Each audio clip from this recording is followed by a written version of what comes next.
Series 5 of In Suspense, a podcast and vodcast for fans and writers of crime fiction. I'm Leslie Cara and my co-host is Lauren North. Hello and welcome to our Minisodes episodes with writer and psychologist Philippa East. Hello, Philippa. Hello.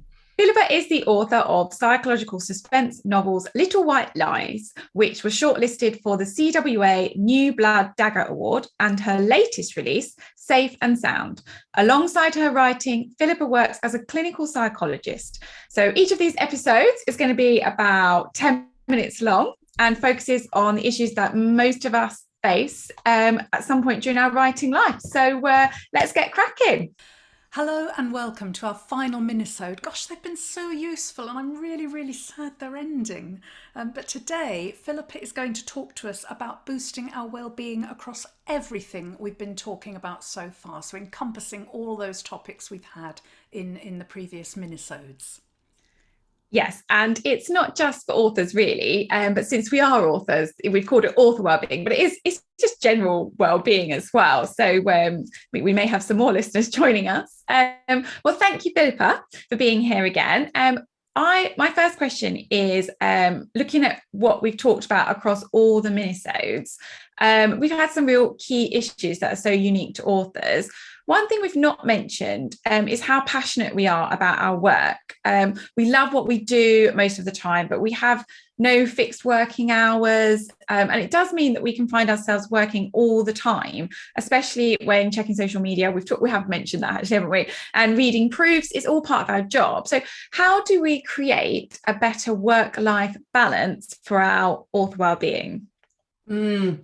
Yeah, and like it's really nice to say that, actually, isn't it, that we actually do love a lot of what we do, because we've talked about all the problems and the pressures and the challenges, but actually it's really lovely to just say that as well. You've got to love it, don't you, because otherwise the challenges would put you off too much. But yeah, I think that's a double-edged sword, in that we can spend a lot of our week doing something that we really enjoy and that we really love, but it can also mean we don't think to set any kind of stopping point. We just kind of roll it all in, because it's kind of a hobby and a passion and a love and a relaxation activity all at once.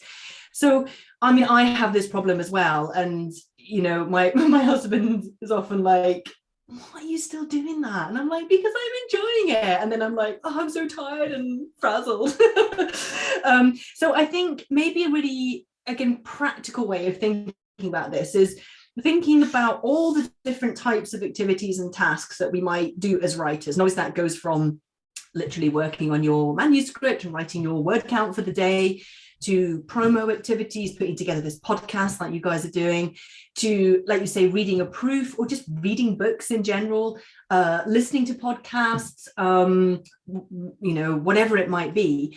And there might be some of those activities which genuinely you just quite purely enjoy, and they don't tend to cause you stress. They don't tend to kind of keep you up at night ruminating, once you stop them. They are just things that you really just purely enjoy. And I think those things we maybe don't necessarily need to worry so much about being boundaried about. It's like, I always read before I fall asleep at night, and I just love it, and I'm never going to stop that. I did it before I wrote, and I will always continue to do it.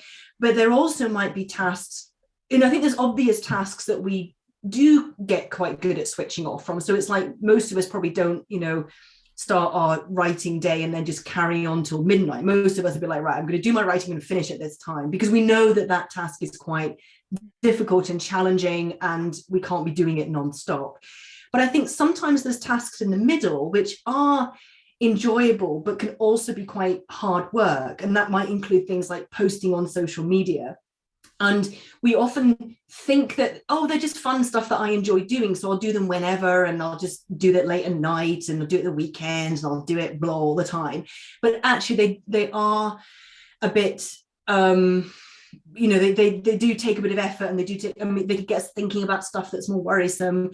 So I think being able to identify these different categories, and then being really mindful about which ones need some boundaries. And I am pretty boundaried, and I think that partly comes from the understanding, again, something we've talked about the whole way along in these episodes, that the threats that we come into contact with today in the modern world are generally psychological. They're not physical. Then it's not that the lion's either there or it's not there, where I'm either under threat or I'm just not under threat. And it's really clear cut. There's a physical difference between the lion being there and the lion not being there.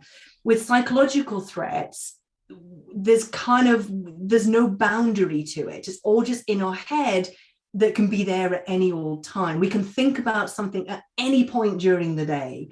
So what can be really important is having physical boundaries to help create the psychological boundaries. It's very hard to create the psychological boundaries by themselves, just by like, I won't think about that. It's almost impossible.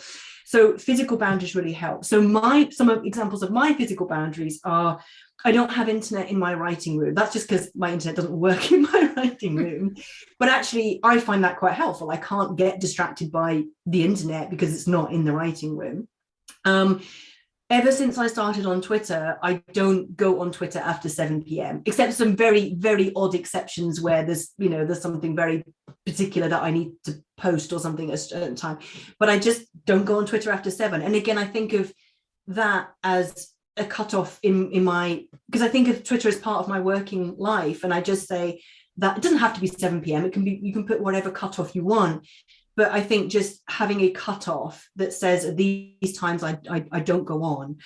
I also now have a day off from writing each week, and my husband's kind of like put their foot down about that because I was like, but I really enjoy it. I love writing, and they were like, yeah, but you just seem so tired all the time.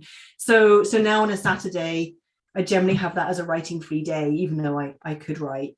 And I also think with social media in particular, I think really carefully about the reason that I go on. So I tend to not just go on to just randomly scroll. I usually go on to either check my notifications and reply to what I need to do, to post, or I mean, sometimes I do go on just to be like, is there any news in the writing community? But I try not to do that too much, because otherwise it's just this free floating. I mean, where's the stopping point? With checking notifications, once they've all been replied to, then you can stop. With putting a post up, you put the post up, then you can stop. But just going on social media, there's no natural end point to that. Yeah. So I think being very mindful about your purpose of going on, and ideally having a purpose of going on. So once you've achieved that purpose, you come off again. So you say, Philippa, that you don't look at Twitter generally don't look at Twitter after 7 p.m. Does that mean that you don't look at your phone after that time? Do you have your phone in your bedroom? For instance, I'm quite addicted to my phone. I'm sure we all are in our own ways. And I tend to listen. I'm trying to wean myself off them a little bit, but I tend to listen to podcasts at night. They help me go to sleep.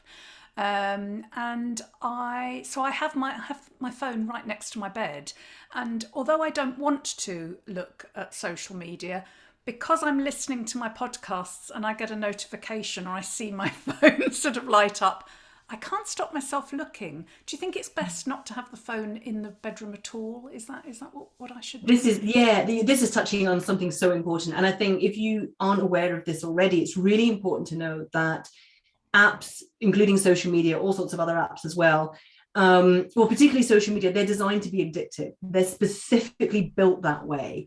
So when people are kind of like, God, why do I find it so hard to not check my notifications? It's because it's exactly built that way so that you will. And the reason for that is basically the more time you spend on social media, the more time you're looking at adverts, and adverts are how social media companies get paid.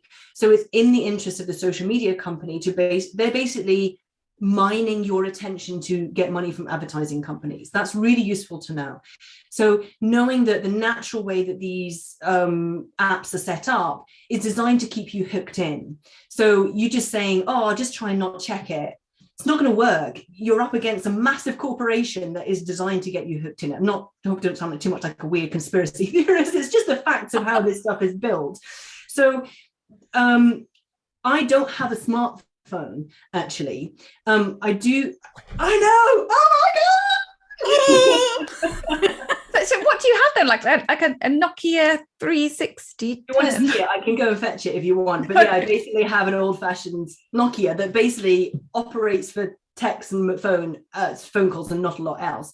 I do have an iPad, so if I'm going to, I can find myself again getting a bit sucked in because an iPad operates in the same way as a smartphone. The only difference is I don't take it out with me, so that obviously means that I don't walk around with my iPad the same way as people walk around with their phones. So it's something that I will go on and have a look at what I want to do on the iPad, and then I put it down again.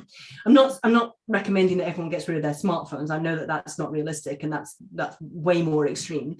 But there's definitely some things that you can do. That would be like having a limb amputated. You're so self-disciplined. I'm in awe. I would say I've always been a technical Luddite. That's partly what it is. But I kind of I feel like it's like a defense against the dark arts, though. But what you can do is you can set your smartphone up to counteract the way that the apps are designed. So 2 things that I would definitely recommend: turn off notifications. You don't need to know every time a notification on Twitter comes in. You're going to go and check Twitter at some point and you'll find the notification. There's no urgency to notifications on Twitter. There's also no urgency to notifications on Facebook. It's not like you have to get on and answer the message or see who's liked your tweet. So the only things I have notifications for are email, because actually, there might be, a kind of important email that's come in that I need to respond to. And I have one messaging service that gets alerts, because that's the way my sister and my family will often contact me. So it's like making sure I can hear the phone. But I don't have notifications otherwise, because that notification is exactly the thing that is about the addiction. It's basically someone going to an alcoholic: want a beer, want a beer, want a beer, want a beer. Oh, how do you resist that? And it's red. Red is the color of danger. It's the most obvious color to make us pay attention to things. So turn off your notifications on all the apps that you can. The other thing that I often suggest doing is moving those apps that you find it hardest to stay off onto the second page, or make one of those little subfolders and put the apps in there. So it's not, you can't just be like click, plop. You have to scroll to find the app, and that will just make more distance for you to think, do I need to check it right now, or could just not check it?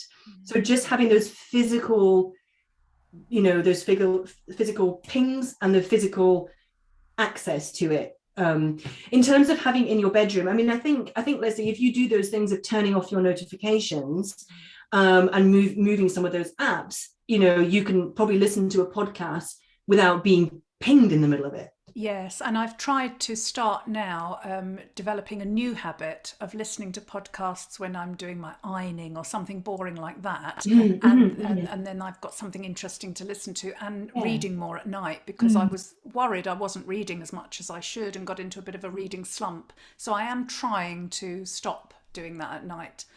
Also, I find that sometimes I cannot get to sleep unless I've got my earbuds in listening to something, and that's not good either, is it? We need to be able to fall asleep naturally, I think. Yeah, I think actually in some ways listening to a podcast isn't necessarily a bad way to get to sleep. It's like I would often advise people to listen to the radio is a bit kind of old-fashioned now, but I might say, put a gentle radio program on. It can be quite soothing, depending on how kind of keyed in we are, but sometimes just to a nice podcast in the background is not bad. I think the issue is more, like you say, if your phone is going lighting up, of course you can't fall asleep, because that again just means that your brain is plugged in the whole time. So I think turning off the notifications, if you can put your phone out of the bedroom, that's even better. Again, it's a physical separation when we know that mental separation is hard, but at the very least, turn the notifications off. Yeah.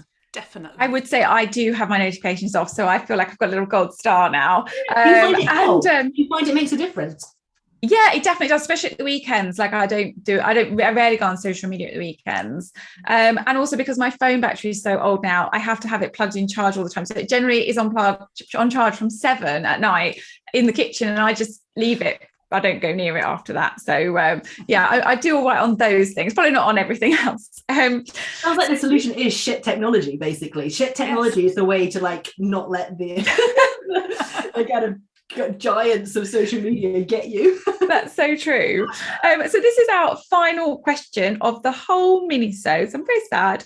But what I'd love to know across everything we've talked about, and what do you think is the biggest issue standing in the way of our author well-being? And what is your number one piece of advice for combating this?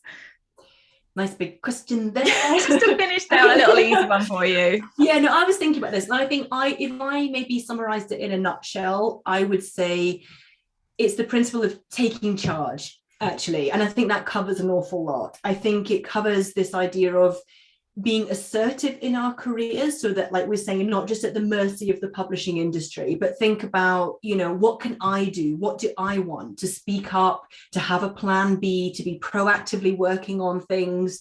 If your publicist hasn't got great publicity events, organize your own, whatever it might be. So I think being assertive in our careers, taking charge in terms of things like the boundaries that we've just talked about, like take charge in terms of my time that I shut off from activities, or time that turning off for notifications, this kind of thing. Take charge of your boundaries around your working life as an author.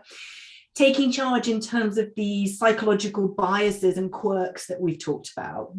Hopefully you've learned a little bit more about how our brains work, and that using that knowledge really well, taking charge by saying things like, okay, if I know that my brain operates this way naturally, let me take charge of that bias and proactively do things which will steer my brain in the opposite direction. So being savvy about how our brains work and taking charge in that way.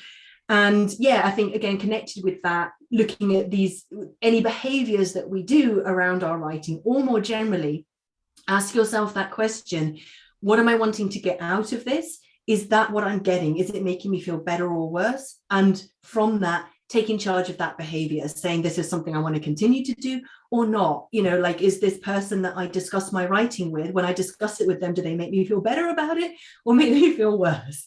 And then take charge, so knowledge is power, and then take charge, basically.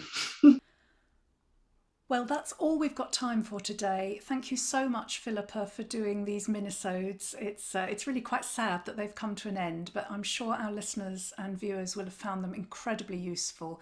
I know I certainly have, and I'm sure Lauren has as well, and I shall be listening to them all on playback and gaining lots of information and advice from them.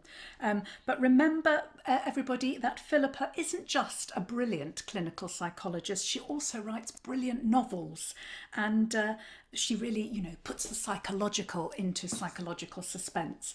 And you can find a link to both of her novels, Little White Lies and Safe and Sound, in the description under the podcast.